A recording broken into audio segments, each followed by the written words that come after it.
منتجات دكتور ماجد بحر.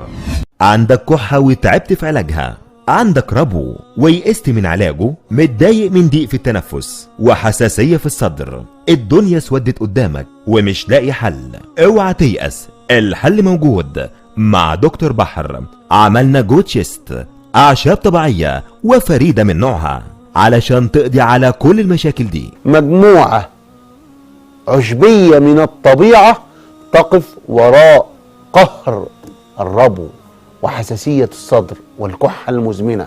بإذن الله هنساعدكم في القضاء على الربو والكحة وحساسية الصدر وضيق التنفس وآثار التدخين، يعني هنخلي الرئتين بمنتهى النقاء، وده كله بأعشاب جو تشيست مع أعشاب دكتور بحر، وداعا للربو وحساسية الصدر، وداعا للكحة ولضيق التنفس، ووداعا لآثار التدخين الضارة. وأهلا جو تشيست. والسعر مفاجأة. للحصول على المنتج اتصل على